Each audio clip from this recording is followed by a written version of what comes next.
Oi, gente, tudo bem com vocês? Estou passando aqui para poder falar que esse episódio trata de temas sensíveis, como violência e abuso contra mulheres. Então, se esse é um assunto que é sensível para você ou te causa gatilho de alguma forma, talvez seja uma boa você não ouvir ele dessa vez. Muito obrigado e bora pro episódio.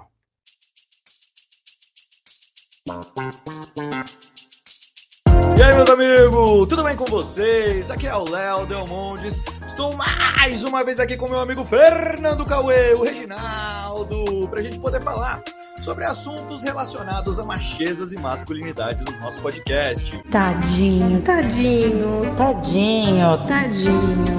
Tá difícil ser macho? Antes da gente entrar no assunto e antes da gente entrar no tema, eu acho que é legal falar duas coisas. Primeiro, né, no episódio passado, a gente falou lá de um áudio, né, que foi passado por um ouvinte, que é o Chaves, falando de uma imagem como se nós estivéssemos todos em uma sala aqui, né? Então somos poucos, mas os poucos que temos enchem o ambiente. Então eu já peço para que você aí puxa a sua cadeirinha de bar, cadeira de plástico, coloca a sua cerveja em cima da mesa de ferro que a gente tem no boteco e vamos puxar essa conversa. A gente tem uma convidada, a Priscila Neri. A Priscila é uma psicóloga especializada em uma abordagem relacionada a gênero e uma abordagem feminista. Então a gente está aqui para poder falar de um assunto super sério. Vamos falar um monte de besteira, eu e o Reginaldo, mas ela está aqui para poder trazer aí uma seriedade e uma autoridade para o assunto. Então, Priscila, seja muito bem-vinda, muito obrigado por participar. Fala um pouquinho de você para a gente antes da gente passar para o Reginaldo. Oi para todo mundo, oi Léo, oi Reginaldo. Então, eu atendo presencialmente na cidade de Fortaleza, online para todo o Brasil e também para muitas brasileiras no exterior. A maioria das minhas pacientes certamente são mulheres, até porque as mulheres buscam mais pela psicoterapia, né? Isso são dados também. Então, atendo muito mais mulheres do que homens e trabalho com a psicologia feminista que surge ali na década de 70 para que a gente leve em consideração as demandas, né, das mulheres sob a influência cultural, social, né, no adoecimento das mulheres, no diagnóstico delas, nos sofrimentos. Então, essa perspectiva de gênero é super importante no meu trabalho. Sensacional, Priscila, muito obrigado. Uma honra receber você aqui. E Reginaldo, me conta, como é que tá sendo ser macho essa semana? Ô, Léo, cara, tá sendo puxada, né? A vida do macho é puxada, é difícil, cara. É muito difícil ser homem. Eu tô tentando voltar, eu tô tentando que me obrigar a trabalhar mais, né? E aí, então, eu tô tendo que agora, eu sou um pequeno ali, um rapaz que faz seu horário de trabalho, né? Alcancei esse tão alvejado sonho aí, esse privilégio. Na verdade, não existe trabalho ruim, né, Léo? O ruim é ter que trabalhar. Então a gente tem que. Eu estou sendo puxado me obrigar a trabalhar, está sendo puxado colocar esse meu lado alfa mesmo, esse meu lado, né, que provém para casa, provém para a família, mas estou me esforçando, já estou conseguindo aumentar um pouquinho meu tempo de trabalho dedicado aí a trazer o fruto e o leitinho da criança para minha casa. Então, mas foi uma semana mais puxada de ser macho, viu? Maravilhoso, Reginaldo. Tadinho dele, né? Tá tendo que trabalhar.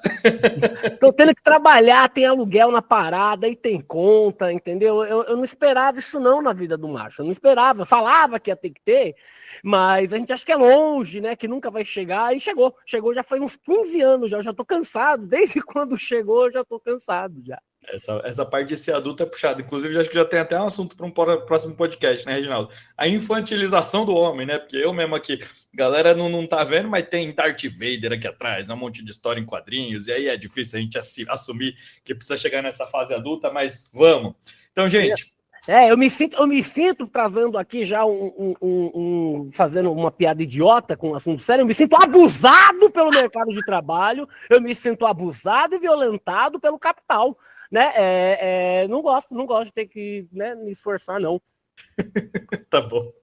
Reginaldo, então, Reginaldo e Priscila. Cara, eu acho que é até legal dar uma introdução, né, sobre esse assunto. Eu tenho ali, né, no meu Instagram, ocasionalmente eu abro umas caixinhas e a gente puxa conversas com as pessoas. E teve uma vez que eu abri uma caixinha só para as mulheres responderem, né? Que era isso, assim, você já sofreu algum tipo de abuso? E aí eu coloquei assim, pode ser abuso físico, abuso emocional, abuso psicológico. E cara, sei lá, deve ter tido umas 80 mulheres que responderam e não teve um não. Todas as mulheres, em algum grau, já sofreram algum tipo de abuso dentro, né, do meu microcosmo ali, né? Não vou extrapolar isso para a realidade brasileira e tal, mas, caraca, não deve ser coincidência, né? Tipo, 80 respostas de mulheres, 80 mulheres que sofreram algum tipo de abuso. E aí, Priscila, me conta um pouco, então, né, da sua rotina, do seu dia a dia. Isso é tão comum quanto a gente vê e não gostaria de admitir? Eu acho que mais do que comum, é a regra, não é a exceção. Eu digo muito que toda mulher já sofreu algum tipo de abuso. A mulher que acredita que nunca sofreu é apenas uma mulher mal informada ou uma mulher alienada, né? Porque isso também contribui, muita coisa é normalizada, muita coisa é romantizada. Então, hoje a gente tem nomenclatura para determinados abusos que até 5 anos atrás a gente não tinha. Então, isso está muito presente na nossa cultura e as pessoas continuam repetindo essas frases como homem é assim mesmo, né? Uma vez eu fiz um post na Terapia Feminista, que é o meu Instagram e tal, onde eu divulgo o meu trabalho, e o post era sobre perguntando se as mulheres já tinham percebido que elas tinham sido vítimas de abuso muito tempo depois. E a maioria dizia que sim, que essa ficha só caiu muito tempo depois. Por exemplo, existe um termo que hoje a gente usa que se chama estupro marital. Né? E o que é o estupro marital? Ele é o estupro que acontece dentro do casamento. Mas isso antes não é que não existia, era que não era lido dessa forma, porque o homem tinha o direito sobre o corpo dessa mulher. Então, imagina, ela não pode dizer não ao seu marido porque ele é o marido dela, né? Então, hoje a gente sabe que não é assim e que isso gera consequências, sequelas psicológicas, emocionais para as mulheres. Então, o abuso sexual dentro dos relacionamentos já foi também tido como algo normal, banal, né? E, como eu falei, a nomenclatura para muita coisa é muito recente. Então, com certeza, isso que você notou no seu microcosmos fala muito do macrocosmos que a gente vive e não estamos falando só da realidade do Brasil, não, porque o patriarcado é uma estrutura social, política e econômica presente em todos os lugares do mundo, nos 4 cantos. Você falando assim, Priscila, do direito do homem, né? Me lembra muito idiotamente a novela que o rapaz virava pra mulher, vá se lavar que eu vou lhe usar. Era muito assim, uma coisa até que. Não objeto que objetifica, mas é muito esquisito até. Não é duas pessoas ali se divertindo, transando, fazendo qualquer merda. É tipo, vá se lavar que eu vou lhe usar. Tipo, mano, é bizonho. Não, o Reginaldo Pri, assim, desculpa, eu estou chamando de Pri, sei lá. Imagina! Mas tem uma questão, cara, que assim, não vou expor ninguém aqui, mas é uma história que aconteceu com uma grande amiga minha que foi super pesada, assim, né? Ela conheceu um cara em um aplicativo de relacionamento, né? E conversou, o cara super fofo, né? Não sei o que, chegaram a se encontrar 1 ou 2 vezes, e aí começou a ficar com o cara, tal, mas não tinham transado, não tinha rolado uma relação ainda de forma alguma. Em determinado momento, ela pegou confiança com esse cara, e aí ela chamou o cara para casa dela, né, para assistir uma televisão, assim. Inclusive, ela nem queria fazer nada, assim, ela se sentia acolhida pelo cara. Quando o cara chegou lá, ele estuprou ela, assim, pura e simplesmente.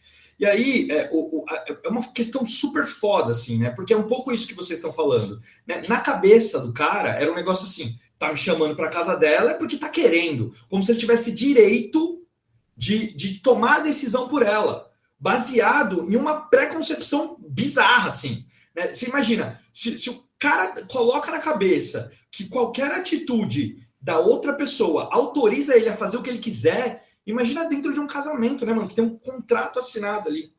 E aí a gente entra, desculpa te interromper, mas a gente entra na culpabilização da mulher, porque se ela conta isso para alguém, ela pode ser revitimizada à medida que, bom, mas você entrou na casa dele, né? Então, você vai perguntar, você vai questionar qual a roupa que ela estava usando, qual o horário que ela estava na rua, você vai... de alguma forma, investigar o passado dessa mulher, né, a violência processual que a gente vê tantas mulheres passando no judiciário. Então, assim, olha quantas violências a gente está falando aqui e, obviamente, vai ser só uma pincelada, a gente não vai conseguir aprofundar nada, mas já dá para entender um pouco da amplitude desse assunto. Não, assim, gente, e a gente como homem, né, Léo, não é falado, ensinado questões sobre essa, pelo menos eu na minha família, com meu pai, né, era muito mais, come mesmo, vai lá, se mostra que é fodão, quanto mais melhor, né, uma coisa besta, eu fui ouvir dizer, olha como é idiota isso, mas foi discutir que uma pessoa pode dizer não para outra, mesmo... não dentro do matrimônio, mas você pode estar no quase lá e a pessoa não querer mais e não é um problema. E isso, sei lá, na nossa adolescência não existia falar sobre isso. Não, mano, tá com o pau na boca, acabou, tá ligado? Tipo, e não se concebia o pensamento de, não, a pessoa pode simplesmente quer uma masturbada e não quer mais nada, tá ligado? Ela quer se esfregar, ela quer fazer o que seja, ela quer curtir lá. E não necessariamente tem que ir a vias de fato, ou porque pra mim tudo pra mim é sexo, né? Envolve. Mas não era discutido. Eu fui ouvir isso, eu já era adulto. Que, tipo, não, a mulher pode dizer não, inclusive, se ela estiver no meio do ato. Tá ligado? Sim. Não era falado pra mim isso quando eu era adolescente. Eu não tô me desresponsabilizando, né? Mas, assim, todo um meio que não fala isso. Não, cara, assim, é maluco, porque quando, né, falando de crescimento... Primeiro que, assim, depois do não, tudo é abuso, né? Assim, cara, não importa o momento. Se você chega na pessoa assim, a pessoa falar não antes de você começar a falar, tudo que você começar depois disso, meu amigo, já tá desautorizado, não é pra rolar. Quantas vezes, quando a gente era adolescente, uma menina falou não pra gente na balada e a gente insistiu, encheu o saco, puxou. Tá? Quando eu era adolescente, isso em matinê, que a gente ia aqui em São Paulo, era total normal, graças a espero que não seja mais. Né? Eu não sei, Priscila, ainda existe muito disso? Deve existir pra caramba, né? Com certeza, e esse assunto que você está falando me faz lembrar, porque vocês estão o tempo inteiro trazendo a experiência de vocês como homens, e isso é muito importante, e aí, em contrapartida, eu trago a minha experiência como mulher, que é assim, da repressão sexual. Enquanto vocês são incentivados, e quanto mais melhor, a mulher é o contrário, a gente tem que ficar se preocupando, essa palavra reputação é uma palavra para nós, mulheres, né? Então, o controle da sexualidade feminina é uma realidade que todas nós vivenciamos em maior ou menor grau, dependendo da cultura, dependendo da família, enfim, dependendo de onde você nasce, mas isso é uma realidade para todas nós. Então, enquanto vocês estão ali preocupados com a performance, muito deseducados pela própria pornografia, as mulheres, em contrapartida, estão o tempo inteiro, não, eu tenho que me guardar, eu tenho que esperar o cara especial. Nessa ideia tão falaciosa da virgindade, né? A virgindade é um mito, mas é um mito que persiste até os dias de hoje. Então, é também uma violência o que se faz com as mulheres na socialização feminina. É um massacre, né? Eu digo que a socialização feminina é um verdadeiro massacre da autoestima das mulheres, da identidade das mulheres, e aí é uma conta que não fecha, porque se vocês são incentivados a esse sexo, muitas vezes precoce, e as mulheres são reprimidas, e aí, vocês vão transar com quem? E aí existe a ideia de que o homem, inclusive levado, né, um menino levado até pelo próprio pai, ao famoso puteiro, ao bordel e tal, e o quanto isso é normalizado. E aí você coloca as mulheres realmente nesse lugar de objeto. É para isso que elas servem, né? Não, Pri, olha que doideira, né? Duas coisas, né? Falando sobre experiências, né? Uma, no último episódio mesmo, o Reginaldo falou que existia uma ideia entre os amigos dele de que uma vez que você tira a virgindade de uma mulher, você é rei, e aí você vai ter livre acesso para o resto da sua vida. Então essa era uma ideia que eles compartilhavam no condomínio deles, né? Então você ouvinte aí que não ouviu, ouve o último episódio que o Reginaldo falou isso. E no meu condomínio que eu cresci, tinha uma coisa muito de assim... você tem coragem de ir lá e passar a mão naquela menina? Você tem coragem de ir lá e dar uma encoxada naquela outra? E aí, assim, cara, era uma grande competição para ver quem é que cometia o pior abuso e vinha se vangloriar com os caras depois, assim, saca? Uma parada assim, que é para, né, caralho, né, é no mínimo para você ser reprimido, a gente contava vantagem um com o outro, cara. E aí a gente está falando de crime, né? E a gente está falando da naturalização da violência masculina, porque é uma coisa que me incomoda muito, porque a gente dá muita ênfase nas vítimas e coloca o foco nas mulheres, mas eu acho que a gente precisa falar dos homens. E por isso eu aceitei o convite de vocês. E é uma coisa que eu sempre faço no meu perfil, no meu trabalho, é dar nome a quem está perpetrando essa violência. Então, eu falo, é violência masculina, isso é um fato, né? Então, quando vocês falam da experiência de vocês, é assustador, com certeza, eu trabalho muito mais com mulheres, como eu já falei, mas, de alguma forma, vocês colocam luz sobre isso, né? Olha como era naturalizada essa violência a ponto de a gente definir a nossa autoestima a partir de quem mais abusava de mulheres, né? Nossa. Não, e assim, Priscila, eu vou te falar uma coisa. É muito idiota, porque eu, por exemplo, quando eu era adolescente, eu utilizava isso a meu favor, no sentido assim, é o que você falou, enquanto as mulheres, né, novas, elas são mantidas a guardar ali, né? As meninas que tinham a sexualidade mais que não guardavam eram taxadas, né? Ah, é puta, não sei o que, tinha apelido. Eu beijava todo mundo porque eu ficava amigo dessas meninas. Porque eu pensava, se eu quero transar com todo mundo, por que elas não podem transar? Então eu vou ficar amigo dessas meninas que transam. E tipo, eu não transava com ninguém, eu era moleque. Mas, assim, eu era taxado de um cara tem muito preconceito. Eu fui ter mais preconceito com isso, mas na época da faculdade, de xingar os outros. Mas na época do colégio, eu usava isso a meu favor pra ser um cara legal. Mas no fundo eu só queria beijar na boca, tá ligado? Tipo, eu não queria ser um cara legal. Eu queria beijar mais boca que eu pudesse beijar. Né? Tipo, que loucura, cara. Tem uma questão que eu acho que é até legal, né, Pri, você trazer um outro ponto de vista sobre isso, assim, né? Porque, de novo, né, a intenção aqui é que a gente abra espaços de conversa para que os caras vejam o tamanho da cabacice e da babaquice que a gente tem entranhado. Eu acho que é isso, assim, né? Essa questão do patriarcado, do machismo, é uma estrutura que a gente precisa racionalmente pensar em como combater diariamente. E uma coisa que me parece muito justificada, né? A gente já falou disso em episódios anteriores, inclusive, assim, porque a gente também, né, nós não somos os anjinhos aqui, né? A gente já fez situações de manipulação psicológica, por exemplo, né? Ou de colocar a menina em uma situação ali que né, não quero, mas quero e tal. E se não vigiarmos, Léo, e eventualmente, se não vigiarmos, é capaz de repetir, porque é o status quo e é o funcionamento. Isso. E aí é muito louco, assim, porque você também falou um pouco disso, né, Pri, assim, da judicialização e dessa situação de colocar a mulher em uma situação que é naturalmente de submissão, né, de não enfrentamento. Só que em determinado momento, né, quando a gente vai para a sociedade, esse menino que fez essas brincadeiras aí bizarras na infância, na adolescência, e essa menina que foi reprimida, eles vão se encontrar.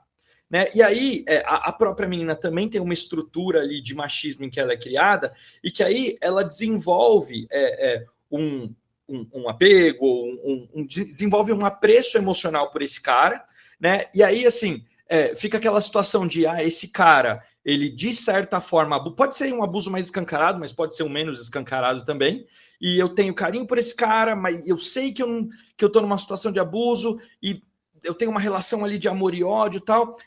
Eu queria que, se você puder, claro, assim, trazer uma perspectiva sobre isso, assim, né? Porque do lado dos caras é assim, mas ela não separou do cara. O cara tava lá aloprando, o cara tava fazendo, chifrou, não sei o que lá, mas ela não separou, né? Né, do ponto de vista, né, da psicologia e do ponto de vista feminino mesmo, assim, né? Como que a gente vê isso? A sua pergunta é excelente, eu acho até que ela deveria ser muito mais falada, né? Porque, de novo, o senso comum está cheio de em verdades, né? Especialmente quando a gente fala de violência contra a mulher, então essa ideia do mas ela gosta de apanhar, mas é só deixar, como se fosse muito simples, e na verdade eu já acompanhei muitas mulheres se libertando de relações abusivas, acompanho também hoje, atualmente, e dá um trabalhão para que elas se livrem da dependência emocional e tudo mais. E aí o que a gente vai falar, assim, é uma resposta, na verdade, muito complexa, meninos, porque são vários aspectos que fazem uma mulher permanecer nesse relacionamento abusivo. A gente tem a questão da dependência financeira. A gente não pode esquecer, a gente está falando desse patriarcado como também uma estrutura econômica, então os homens sempre puderam sair e trabalhar ganhando dinheiro, enquanto esse trabalho doméstico é não remunerado e não reconhecido, então essa dependência financeira, ela é muito um dos maiores motivos para a mulher permanecer nessa relação, porque como é que ela vai recomeçar? Né? Ela pensa, tô aqui, dependo desse cara, eu preciso de dinheiro para comprar meu absorvente, eu tenho que pedir para ele, então como é que eu deixo? E meus filhos, essa questão de se tiver filhos é ainda mais difícil, porque a mulher é ensinada a se sacrificar pelos filhos, ou de uma ideia de ter uma família, entre aspas, estruturada, tá?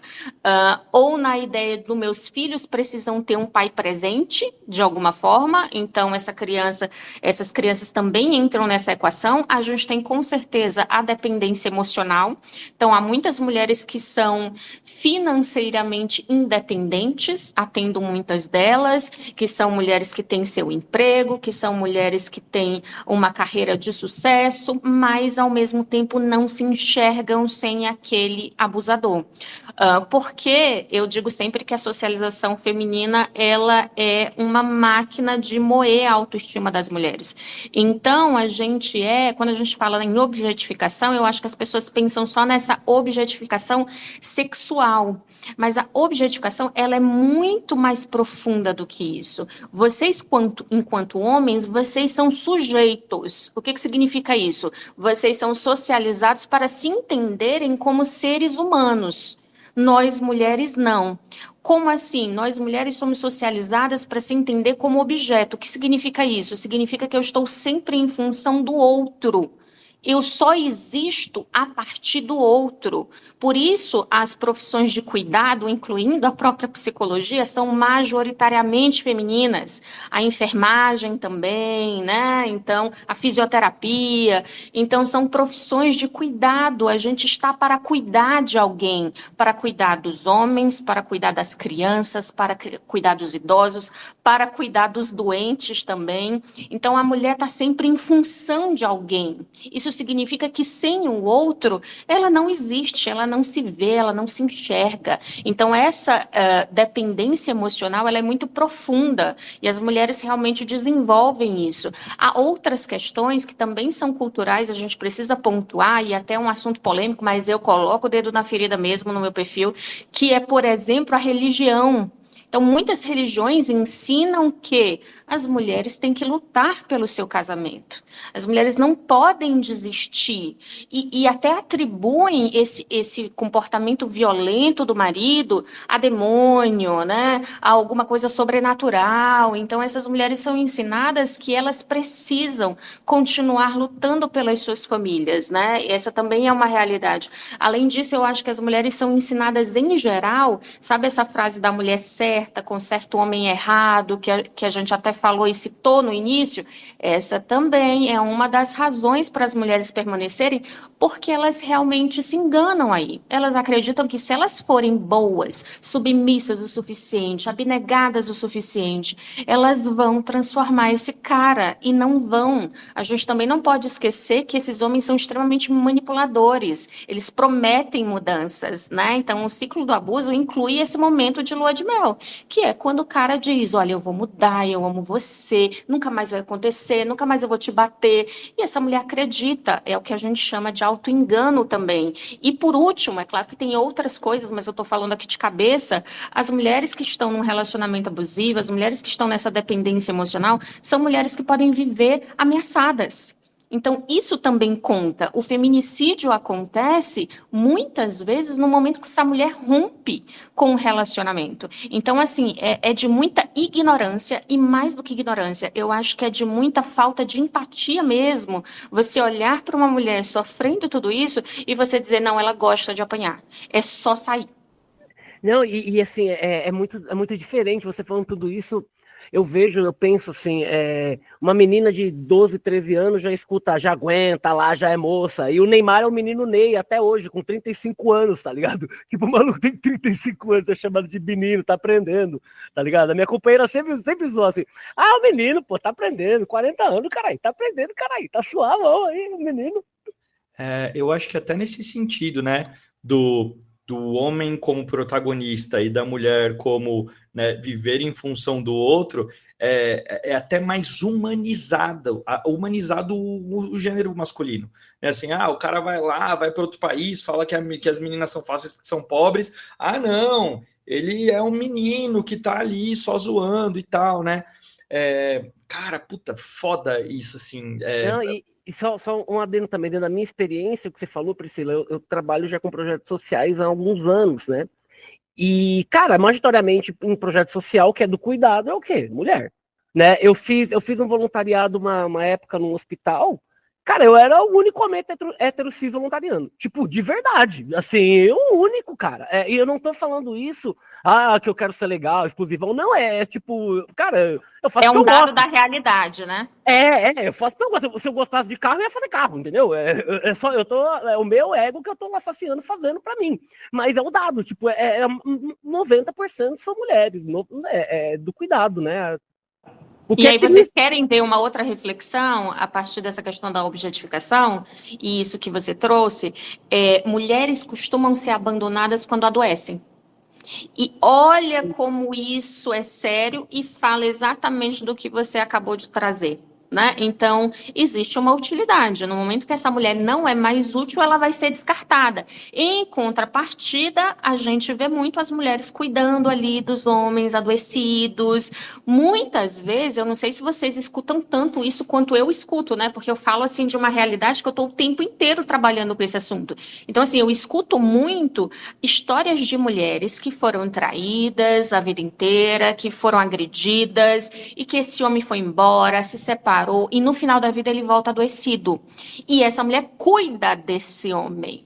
Eu escuto muitas histórias assim. Isso é comum. Né? E isso fala disso, isso fala também da ideia de uma mulher que é virtuosa a partir do momento que ela perdoa. Só que esse perdão, ele é feminino. A gente precisa dizer isso, né? Então, assim, a traição masculina feminina, né? O perdão é feminino. Então, assim, é um perdão que a gente chama de compulsório. Somos só nós que somos as compreensíveis, né? As que vão entender tudo, passar por cima de tudo, lutar pela família.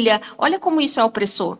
Não, e eu queria te fazer uma pergunta que é o seguinte, que eu escuto, às vezes, de amigos meus solteiros ou de adultos na nossa idade, é que existe uma falsa simetria entre os abusos que sofrem, né? A gente vive num mundo de bosta, onde todo mundo tá se fudendo pra cacete, né?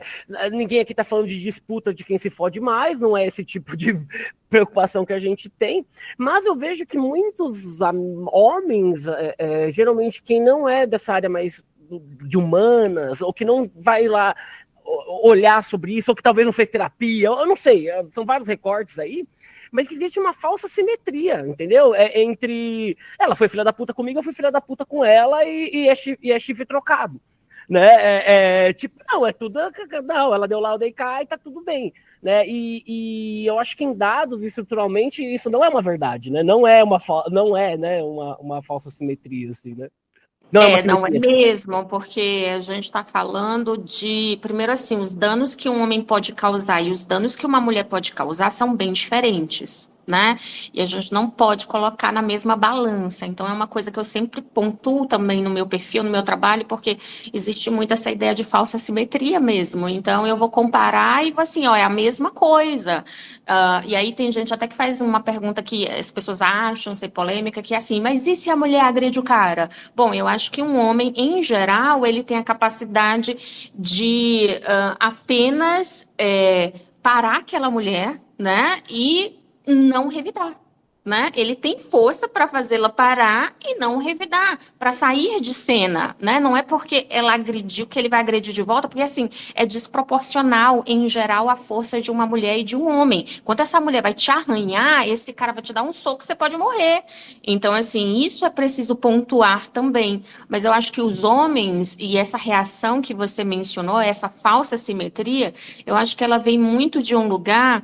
Eu vejo que a gente está no limbo histórico, que é o seguinte: as mulheres começaram, né, a se posicionar e se entenderem feministas e não aceitarem muita coisa. E eu acho que os homens estão assim estranhando, porque tudo aquilo que eles foram ensinados, de repente agora, não pode mais. Vocês vão ter que encontrar outro referencial do que é ser homem, dessa masculinidade. Então a crise, tem até um livro, né, que é interessante, que se chama Crise da Masculinidade. A masculinidade realmente está em crise nesse sentido. E aí eu acho que os homens, em geral, eles vão resistir a essas mudanças, porque também é um lugar de privilégio, né? Se, poxa, eu tinha toda a outra metade, né, da população mundial oprimida e me servindo, tá bacana para mim.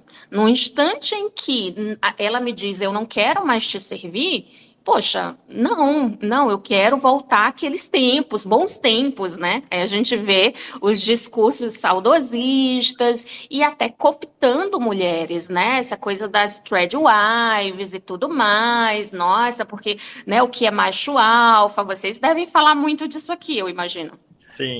E assim, é o que a gente falou um pouco, né? Parece que, de uma maneira bem besta, foi 90% para o homem e 10% para a mulher, e aí vai de 20, 30 anos para cá, isso subiu para 15, e sabe, é bem pouquinho e já estão sentindo muito, perdeu um passo só, que é tipo não poder bater na esposa, que seria o básico do humanismo, que é não agredir qualquer outro ser humano, quem dirá quem você ama. E parece que rola mesmo esse sentimento que você está dizendo aí de falta, de perder o privilégio. Ninguém quer perder privilégio, né? Puta que pariu, é chato pra cacete perder privilégio, né? E se não cavucar, se não vier... Agora não mais, né? Mas geralmente quem não tem o privilégio que provoca a mudança. Quem tem o privilégio não vai mudar, né? E eu acho que isso que é importante a gente sempre trazer. A gente, como homem, tem esse... Cara, não que a gente tenha esse valor, mas é tipo, pô, reconhecer esse lugar de privilégio, cara, que eu não bater na minha esposa é o mínimo, eu não espancar meu filho é o mínimo, eu ter um acordo, eu dar com a dignidade com a minha companheira é o mínimo. É o mínimo do mundo harmonioso. E nomear, né, gente? Eu acho que, assim, porque o que acontece, né? Os caras, eles estão se organizando em movimentos de resistência que estão claramente nomeados com a intenção de voltar para um tempo glorioso, onde os homens eram o suprassumo da existência. Né? Tem Legendário, tem Incel, tem Red Pill, tem Migtal, tem um monte de maluco que tá matando gente em escola, que tem essa intenção, né, de, eu preciso reencontrar minha masculinidade, vou subir a montanha, falar o lobinho com um monte de macho e vou voltar aqui sem bater na minha esposa, né? Então, porque o que acontece, assim, cara? Eu acho que, principalmente para a molecada mais nova, eu acho que em determinado momento, né, a gente entendeu que esse modelo de masculinidade não funcionava, ou não está funcionando. Beleza, tiramos esse modelo de masculinidade, e aí... Quando a gente foi colocar alguma coisa no lugar, a sociedade está se reorganizando e eu acho que não foi colocado alguma coisa ali no lugar para que esses moleques aí se espelhem e falem assim, porra, cara, é ali que eu quero chegar. E aí esses caras que são predadores emocionais, eles falam, eu sei qual é o caminho, paga aqui a minha palestra de R$2.000, paga aqui o meu curso de como ser macho alfa e eu vou te ensinar. Na real, os caras só estão ensinando misoginia e ódio à mulher, tá ligado? Mas o moleque, por falta de referencial, fala, puta que pariu, é assim que eu vou pegar a mulher então, sabe assim? É assim que eu vou, ser o cara que meu avô foi, que meu pai foi. Porque ele tá sem um referencial ali. Então, e lembrando, né, Léo, só que todo mundo na adolescência tem uma época que odeia o sexo oposto, toma uma bota e fica com dor de corno, só que é um motivo pra odiar, né? Homem e mulher. Só que aí a gente, como homem, eu já tive época de odiar mulher, que eu falava, xingava, aí tomei uma bota, não conseguia, aí xinguei mais, né? É que eu acho que é esse que é o ponto, assim, né, cara? Eu acho que a mulher ela tem mesmo que ter raiva, tá ligado? É isso, assim, é natural e tem que lutar mesmo. E a gente que se coloca como aliado tem que ajudar. Mas a gente também tem que chegar em um lugar aqui de falar pra molecada, principalmente, olha, esse modelo ou esse caminho que estão mostrando pra você que é o caminho certo vai te levar pra um lugar de abusador, meu brother. Não vai dar certo. Esse caminho que estão falando aí de subir a montanha, falar o lobinho porque você não tem que trair sua esposa, não é assim, meu amigo. Faz sentido? Sim, faz sentido. Agora, é um assunto super complexo porque envolve também muitas outras questões. Primeiro, a gente está falando nessa molecada jovem, como você falou, e são adolescentes, né? E aí, puxando para a própria psicologia, a adolescência é um período do desenvolvimento humano muito particular, em que a gente quer se diferenciar, a gente quer pertencer, a gente quer achar um grupo, né? Isso torna esses meninos muito mais vulneráveis. Mas esses discursos, eles estão monetizados, né, nas redes sociais, eles ganham bastante dinheiro com isso, e as próprias Big Techs são responsáveis também por isso. Né? Então, a gente, de vez em quando, surge esse tipo de manchete, eu sempre compartilho. Surgiu um estudo, eu não vou me lembrar exatamente quantos minutos, mas surgiu um estudo recente, vocês podem pesquisar, joga no Google, que um adolescente levava poucos minutos para ser exposto a conteúdos misóginos no TikTok. Então, assim, olha isso. Então, vamos pegar o exemplo do Reginaldo, aquele menino que levou um fora. Né? E aí, de repente, ele vê um vídeo, né? O algoritmo indica para ele um vídeo de um homem falando que toda mulher é interesseira, né? Que toda mulher não vale nada, traíras, que elas têm uma natureza realmente dissimulada. Esse menino vai encontrar ali aquilo que ele precisava para jamais se responsabilizar, para jamais lidar com a rejeição, com a frustração. E eu vejo que essa é uma grande falta nos homens, né? Você não lidar com a frustração, você não lidar com a rejeição. Todos nós vamos ser rejeitados. Só não é rejeitado quem não se relaciona. Faz parte. Quando você leva um não, todos nós já levamos um não. Você segue a sua vida. É claro que bate no ego, bate na vaidade, mas você segue a vida, né? Mas esses discursos não. Eles jamais responsabilizam os homens. Eles jogam a culpa para as mulheres. Agora, não tem nada de novo nisso. É uma roupagem nova com as redes sociais. Mas a história mostra, né? Não há nada de novo. A culpabilização da mulher é extremamente antiga na religião, na história, né? Então, nós somos culpadas o tempo inteiro. Agora, esses discursos acabam sendo muito atraentes para esses meninos que sequer formaram a própria personalidade, né? Que não tem nem o cérebro maduro ainda.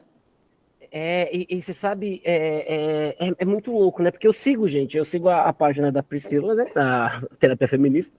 E hoje ela postou, acho que foi hoje, foi ontem, de uma moça que foi mantida viva mesmo com morte cerebral. Foi hoje, porque ela estava grávida. E aí, dentro de uma lei lá, você não pode abortar, então você não pode deixar aquela pessoa morrer. E estão lá incubando a mulher para gerar a vida com a desculpa da criança. E a reflexão que a Priscila trouxe foi, cara, a mulher nem para morrer, ela não tem direito sobre o corpo, tá ligado? Nem para morrer. E, cara, olha que muito louco, né? Você vê uma notícia, você pensa, Priscila, de verdade, dentro desse modelo que a gente tem desse mundo, você pensa assim, é justo, poxa, vai matar a criancinha?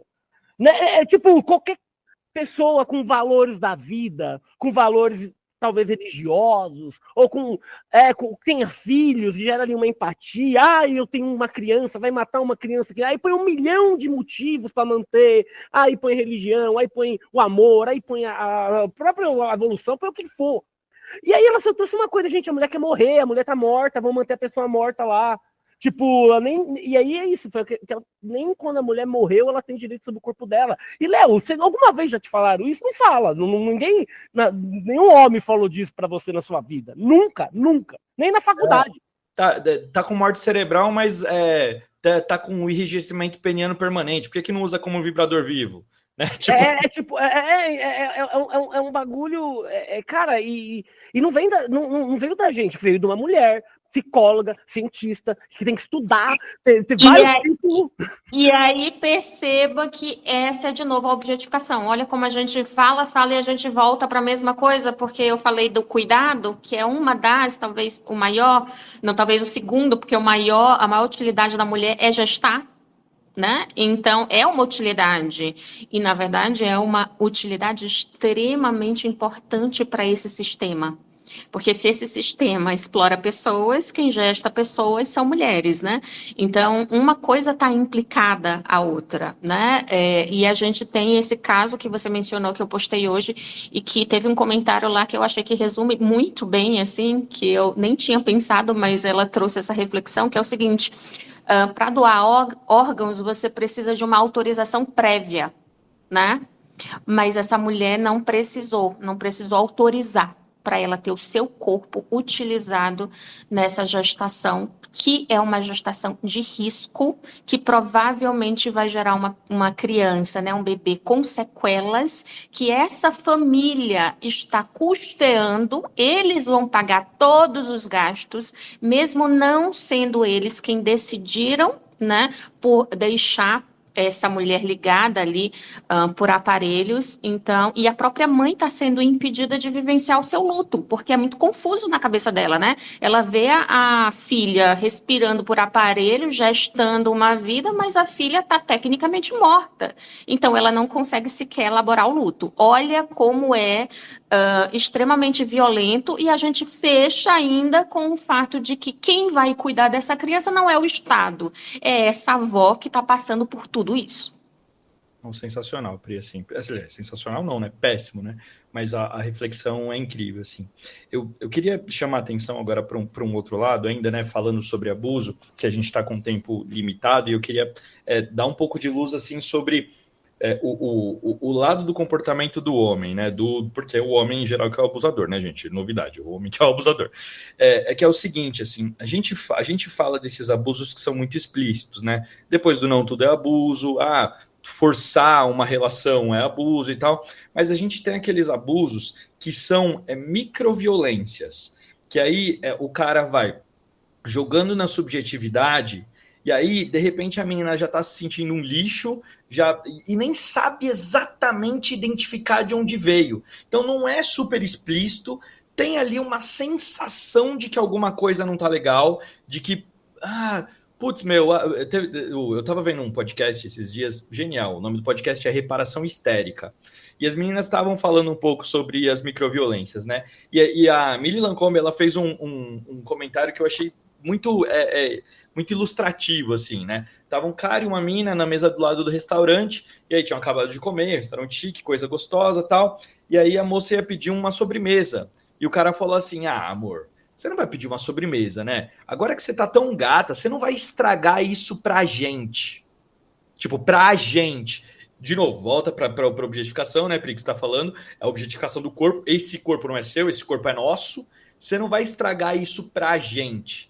Né? E aí, rapidinho antes de passar, né, eu queria até falar de uma situação que eu me peguei sem ter muita certeza, depois que eu pensei a respeito, talvez eu tenha cometido uma violência nesse sentido, que eu estava em um relacionamento, não é o relacionamento que eu estou nesse momento, que eu estava fazendo terapia e tal, e a moça que eu estava junto, ela tinha umas questões assim, por exemplo, ela não gostava de ser elogiada, e aí eu gostava de fazer elogios e tal, e ela achava, enfim, ela não tinha confiança nos elogios que eu falava, assim. Então, na minha cabeça, assim, estou resolvendo as minhas questões na terapia, eu falei para ela, será que não era uma boa você fazer terapia? E eu pensei depois, caralho, isso pode ser lido como uma microviolência, assim, você não tá conseguindo lidar com isso, né, tipo assim, pode ser lido como, então quer dizer, né, vai fazer terapia, minha filha, né, então, péssimo no final das contas, né, queria um pouco da opinião de vocês sobre isso.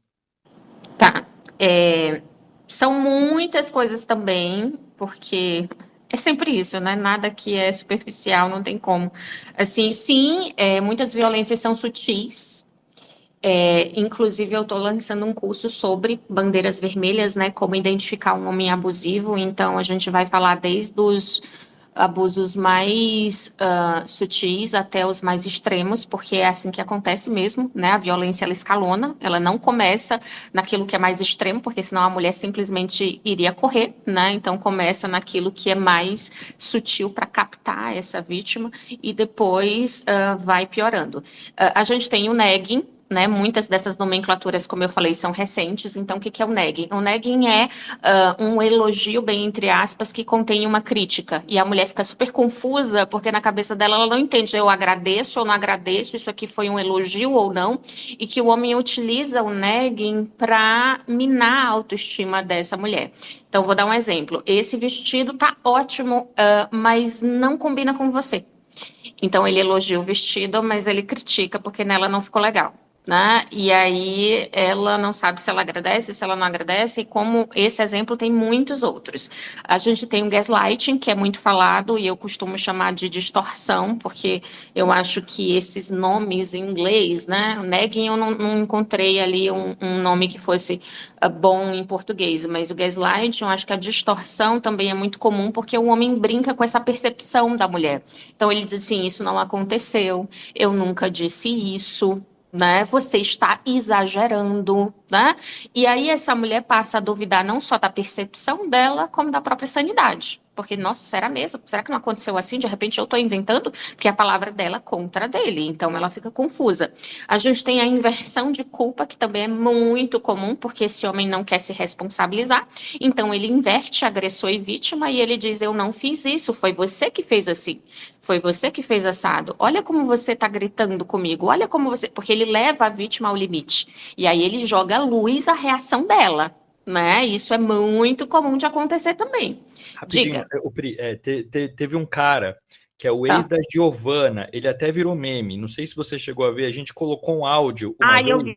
que ele fala isso assim, é óbvio que eu chifrei você também me tratava mal, tipo assim, cara... Exatamente. Você tem barriga, tipo, você tem barriga, todo ser humano tem barriga, tá ligado? Essa é a inversão de culpa, é isso mesmo. Tem também a triangulação, o que é a triangulação? Como o próprio nome da pista, esse homem coloca uma terceira pessoa para causar insegurança na parceira, ou na ficante, ou na pretendente. Então, ele diz assim, ai, minha ex se cuidava tanto, minha ex era tão vaidosa, minha ex, ela emagreceu não sei quantos quilos usando tal remédio. E, enfim, ele fala e elogia, e ele joga uma insegurança nessa parceira, porque aí ela pensa, nossa, de repente a ex está melhor, de repente eu posso emagrecer também, de repente eu posso agradá-lo. E aí tem um ponto, tem muitas outras além dessas, mas assim, um ponto que eu quero trazer é o seguinte, muitas dessas manipulações são ensinadas dentro desses cursos que a gente mencionou agora há pouco.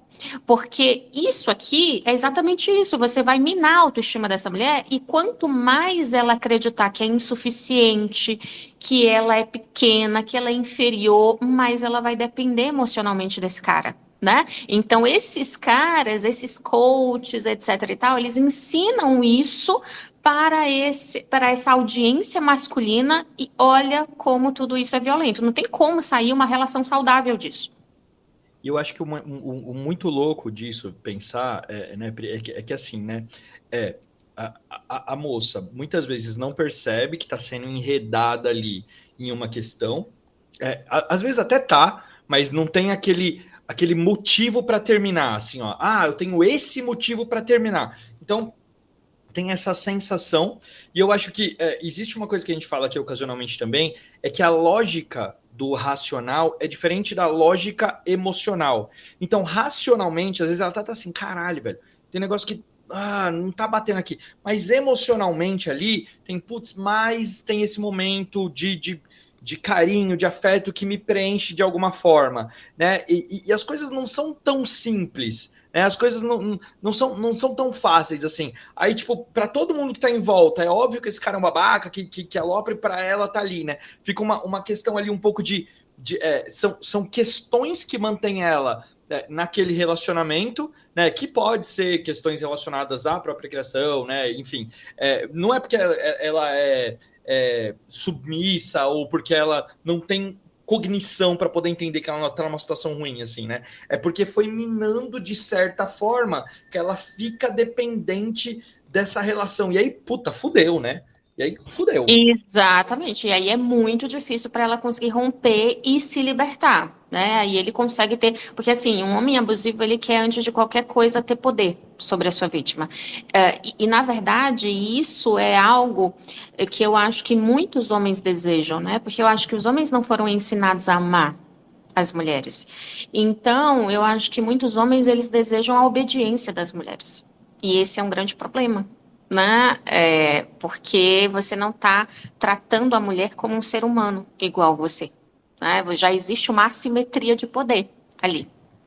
E aí também, aí não é passando pano não, viu, Priscila? Mas eu acho que é toda uma estrutura onde a gente, desde pequeno, é envolto em relações de poder, de mando e obediência e verticais, não horizontais, né? Construir uma relação horizontal, ela é mais difícil, mais trabalhosa, né? Mas deveria ser muito mais feliz para ambos que estão em qualquer tipo de relação. Mas a gente cresce com o quê? Pai e filho, professor e aluno, polícia e cidadão. Eu estou dando esses exemplos idiotas, mas é o que vira dentro de casa. Vira, né, tipo, a mulher é a chefe da casa, mas o homem que manda, né, tipo, tem uma vibe, assim, muito louca, e aí eu tô falando, porque você falou esses homens não ensinaram a amar. Eu sempre falo que eu tinha já 27 anos, 26 anos, eu vi o The Mask You Live In, aquele documentário, e ele me tocou muito, porque é isso, eu era ensinado a ser o homem que não levava desaforo para casa, eu fiz karatê com 6 anos de idade para não aprender a apanhar, eu apanhava de todo mundo, eu tomava cacete em casa, eu tenho que ser o machão, e tipo, aí eu vou namorar e ela quer um cara que chore, que abraça, que cara, fala de profundidade, que faz discutir relação e que se abre. Puta que pariu. Dois mundos completamente diferentes que não vão se encaixar, né? E a mulher vai esperar uma coisa que, obviamente, ela não vai encontrar, né? Inclusive, teve uma reflexão de uma moça, chama Vulva Negra, que é bem legal o trabalho dela, e a Yasmin, ela falou o seguinte, as mulheres sonham com um príncipe que, na verdade, é uma outra mulher, no sentido de é uma mulher que tem aqueles predicados. É uma mulher que aprende a amar, a se doar, a cuidar, reciprocidade. Não é o homem. E aí a gente tem uma característica da masculinidade tóxica, que é o egoísmo, que eu acho importantíssimo a gente pontuar aqui, porque tem tudo a ver também com como as mulheres se sentem e como elas acabam dependentes, porque ela está sempre em função do outro e o homem não. Ele está para si mesmo. Ele é a pessoa mais importante, ele se coloca como prioridade. E as mulheres, em contrapartida, não são ensinadas assim, né? Então, enquanto o homem está lá pensando nos próprios projetos, na própria vida, isso é uma coisa que eu observo também em consultório, porque eu digo sempre que atender homens e mulheres é uma experiência antropológica, né? Eu atendo alguns homens héteros, bem menos, como eu falei, a maioria que eu atendo são homens gays, mas quando eu atendo um homem hétero, eu entendo muito o que é toda essa questão da socialização, porque uma vez eu escutei, eu sempre conto esse caso, que eu acho ele bem emblemático, um homem, eu estava atendendo um homem hétero, ele tinha acabado de entrar na terapia, e ele falava o seguinte, Priscila, eu encontrei uma mulher muito incrível, e ele foi listando as qualidades dessa mulher, ela é maravilhosa, ela é inteligente, ela é bem-humorada, ela é isso, ela é aquilo. E ele terminou dizendo, mas eu não vou investir nela porque, sabe, eu estou num momento tão para mim, eu estou investindo na minha carreira, eu não tenho tempo para isso. E eu achei aquilo incrível, porque assim, eu jamais escutaria isso de uma mulher. Jamais, né? Ele não estava no momento, ele deixou passar. Aquela mulher era tudo que ele queria, mas ele simplesmente deixou passar porque ele estava no momento para ele, focado nele, né? Então acho que isso resume também o quanto que essa socialização feminina e masculina são tão distantes e o quanto isso nos prejudica, né? Não, eu vou te dar. Você falou isso maravilhoso, porque o Léo, esse rapaz aqui que tá aqui do lado, ele tá num relacionamento agora atual, feliz da vida, apaixonado, e a gente já tá com esse podcast há um tempo, e ele dava uma frase que era muito boa, que é o símbolo disso aí. Ele falava o seguinte: eu tô num momento bom, tô cuidando de mim, tô tendo meu AP, tô tendo minha carreira. Se aparecer alguém legal, puta, legal pra caramba, mas eu também não tô caçando. No outro lado, eu tenho amigas com a nossa idade que querem se relacionar e ser mãe, e elas estão muito mais preocupadas em conhecer alguém e ser mãe. Aí tem relógio biológico, tem um monte de coisa que não estou julgando, pelo amor de Deus, eu não estou julgando a ação das pessoas. Eu estou lançando um cenário diferente. Duas pessoas da mesma idade, o Léo também quer casar, ser feliz, ter vida, ter uma... Mas a prioridade da vida dele não é isso. E para uma amiga minha, ou duas, ou algumas, que querem ser mãe e precisam, e não querem ser mãe solo, querem ter uma família, tem esse sonho que é vendido, presumo eu, desde que ela nasceu, olha como a prioridade já muda e já, tipo, cara, já deve ser toda uma vida que muda tudo. Gente, por motivos de que a Pri é uma mulher requisitada e uma profissional que trabalha em um consultório vai ajudar pessoas, ela vai precisar abandonar o episódio nesse momento. Mas eu diferente de mim, só desculpa te cortar, diferente de mim que tô reclamando, diferente que eu reclamei que trabalhar 6 horas, a mulher tem que trabalhar agora 8 horas da noite. Aí você já vê o perfil de quem dá certo na vida, de quem, né, de quem não é. Deixa a mulher se despedir, Reginaldo.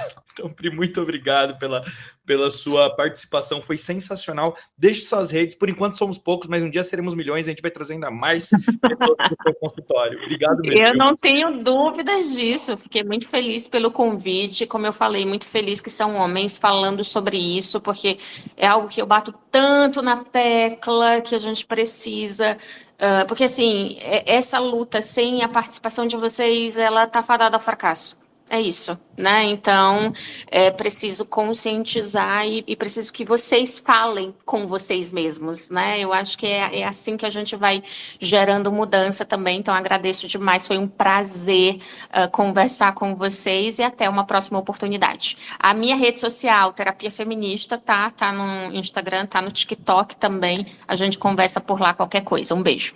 Um beijo, Pri. Muito obrigado. Tchau. Bom, vamos lá, Reginaldo. Só retomando aqui, cara, o que a Pri estava falando, uma questão que eu acho engraçada é que a gente, mano, tem a questão, o cara que é o abusador clássico. Tem a questão do cara que é o abusador por baixo dos panos, tá ligado? E aí tem essa questão de como que a gente faz para poder... Eu sempre falo esse assunto, né? Como que a gente faz para poder furar a bolha? Então, assim, porque esse cara que é o cara abusador, ele não vai ouvir uma mina, ele não vai dar crédito pro que as minas têm para falar. Do lado de cá, assim, ele vai ser o cara que ele vai sentar com a gente numa mesa de bar e vai achar que a gente vai falar também que é legal zoar as minas, tá ligado? Então, minimamente, ele vai se propor a ouvir o que a gente tem para falar. E aí, eu acho que tem duas questões aqui. Uma é, como que a gente aborda isso, né, sem ser conflitivo? E outra é, como que a gente não se coloca como o esquerdomacho feminista que se vê como um cavaleiro na armadura brilhante. Eu sou a salvação do sexo oposto, tá ligado? Eu concordo. Eu acho que o primeiro passo é a gente nomear. Lógico, eu não posso falar que eu sou um cara feminista, porque eu não sou um cara feminista, eu não atuo com nada disso, eu não faço. Mas eu posso me colocar que quando a gente escuta um negócio, eu falo, eu sou a favor do feminismo. A gente devolve, né? Por que você é contra? Né? Por quê? Eu acho que devolver e perguntar é uma maneira muito boa.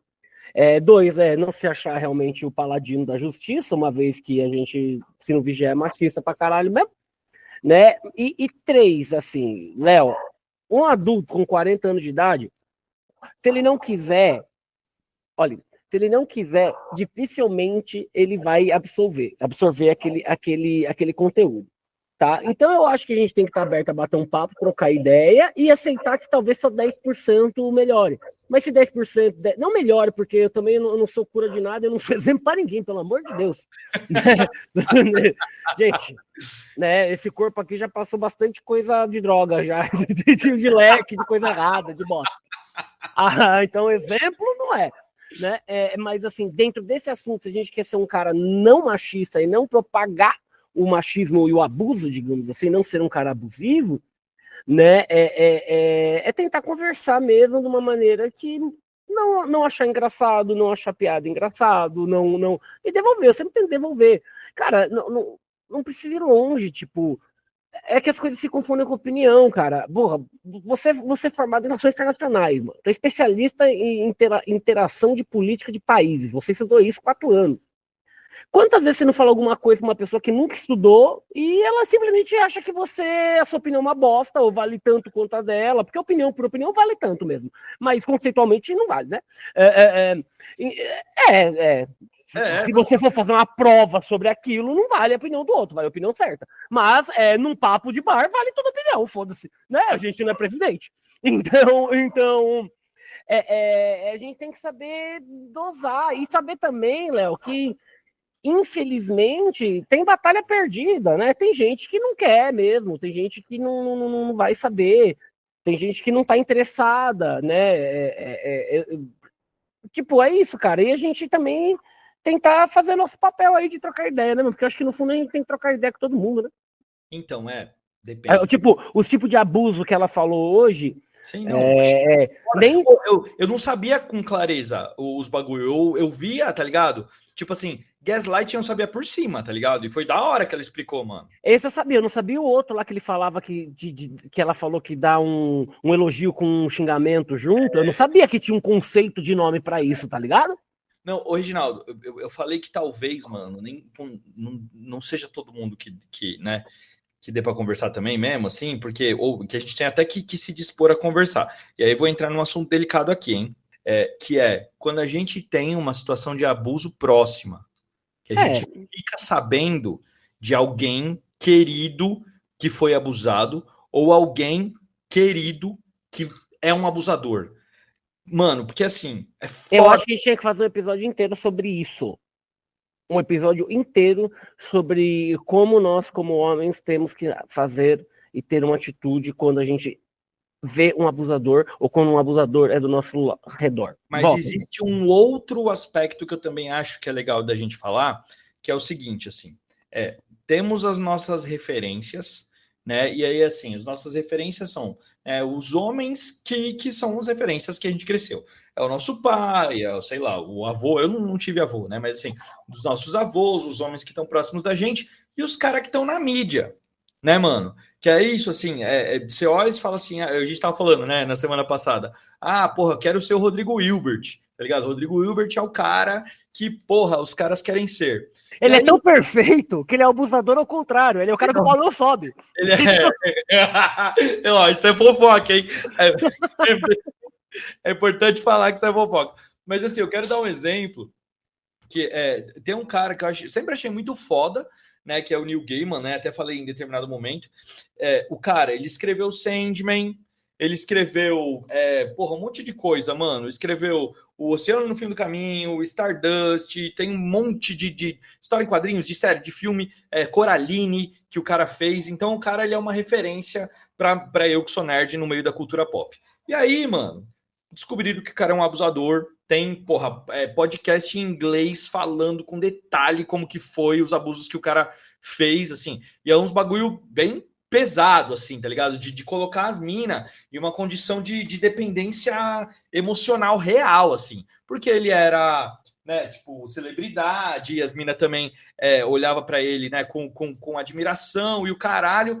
Então, assim, cara, será que a gente tem que ficar com o pé atrás com absolutamente todo mundo, tá ligado? Então, aí também é um tema para um outro podcast que a gente vai trazer aqui, que é aquela heteropessimismo que existe entre pelas mulheres, né? Léo, infelizmente, no meu achismo, datacu do Reginaldo, datachismo, essas pessoas estão certas, cara. Eu, do fundo do meu coração, eu não acredito nisso, tá? Eu não acredito do fundo do meu coração porque eu sou homem, né? Mas, conceitualmente, eu sou obrigado a acreditar nisso. Né? É quando você traz dado, quando você traz história, quando você vê a vida, quando você vê o movimento das mulheres falando, que todo homem hétero fez ou faz ou fará bosta. Né? E aí você pega a gente tem aí, vamos falar aí nos últimos 100 anos, que é onde constrói os nossos direitos, os nossos ídolos, dos últimos 50, se pegar dos anos 60 para cá, movimento da contracultura, ou qualquer coisa que a gente curte, né? Que é música, cultura, quadrinho, filme. Cara, a chance do cara ser um escroto, um abusador, é muito maior do que ele ser um cara bacana. Né? E aí, se você vive numa sociedade onde isso é permitido, todo mundo vai ter asterisco. Então aí você vai fazer o seguinte, para você viver em paz, ou você vai não conhecer sobre isso, ou você vai escolher para quem você vai passar pano, ou você vai não pegar para você, ou você vai separar a obra do autor, ou você vai simplesmente aceitar que a obra é legal, mas que realmente é um ser humano lixo, né? E aí eu dou o exemplo do Bedídio Deibar. Né? Ele pode ser o último craque que o Brasil teve nos últimos 10 anos, mas ele é um ser humano lixo. É um ser humano que pensa só em acúmulo, somente em acúmulo. Somente em acúmulo. Só. Né? Isso, para mim, dentro do meu valor, do meu acredito, é um lixidão de ser humano. Para ele, sou eu que tô aqui falando com você. E aí, né? Mas a chance. O que eu quero te dizer de uma maneira muito dolorida, meu irmão, que a chance de eu ser um Neymar, se eu tivesse a vida do Neymar, é muito maior do que eu virar o Gandhi. Entendeu? Dentro do meu passado, da minha estrutura, dos meus amigos. Né? A chance de eu ter virado o Neymar se eu tivesse a vida do Neymar é 90%. Eu não sou um ser humano mais iluminado que o Neymar. Não tá ligado? Eu acessei outras coisas que ele não acessou, ele acessou muitas outras coisas que eu não acessei. Mas a estrutura de pensamento do que eu quero de vida, não sei o quê. Né? Então, assim, eu não tô passando pano, mas a gente tem que falar, ser humano, lixo. Eu falo com as minhas primas, eu tenho uma prima de 14 e uma prima de 18, 19. Eu falo muitas vezes, assim, eu falo, tal pessoa você pode amar, mas como marido, escroto. Tal pessoa você pode amar, ele pode ser seu parente, você continua amando eles. Mas os homens da nossa família não são homens legais. Né? 90% tinham 2 esposas. Entendeu? Meu vô era meu vô. Eu amo meu vô, cara, só que ele foi um otário, um pau no cu com a minha avó. E as pessoas, elas põem tudo no mesmo balaio e acham que se anula. Mas ele era bom. Não, mano, ele era bom, ele pode ser gente boa com você, mas com metade ele é uma bosta. E aí, quem que é ele para você? Você põe na sua balança pessoal de tolerância de pano do amor que cada um sente por cada pessoa. Mas eu trago isso porque, às vezes, a gente vai discutir política, discutir qualquer coisa, e aí a minha mãe, pô, eu não posso falar mal da sua mãe? Tipo, eu não posso. Eu tenho que. A sua mãe, tudo que a sua mãe fizer, Leonardo, é abençoado porque ela te criou. Opa, peraí, gente. A gente é adulto. Né? A Disney tá lá na Disney, o Conto de Fada tá no gibi do Cascão, né? A gente é um monte de bosta fazendo um monte de merda. A gente tenta ser bom, a gente tenta melhorar, é o que olhar para trás e melhorar, mas se puxar, cara, é 99%. É 99%. A gente vive numa sociedade abusiva, corrompida, machista. Quando tem poder, todo mundo que tem poder vai exercer o micropoder. Quando pode, cara, dentro da nossa sociedade. Talvez se fosse uma sociedade igualitária, talvez o Gandhi não era assim, talvez o Buda não era assim, né? Mas aí eu tô jogando um dado e achando que é 99%, né? Que nem quando as pessoas falam mal do Congresso Nacional, que é o pior congresso que eu já vi na vida. Só que 95% das pessoas que eu conheço, se estivessem no Congresso, fariam exatamente a mesma coisa. Protegeriam a família e os amigos. Exatamente, todo mundo faria isso. E é com esse clima maravilhoso de positividade e otimismo que eu acho que a gente já tá bom de terminar o episódio. Vamos dar uma notícia boa, vamos convidar para um churrasco, vamos fazer alguma coisa aí, porque olha, foi só grito no cu e dedaria. Grito no cu e dedaria, muito bom, muito bom.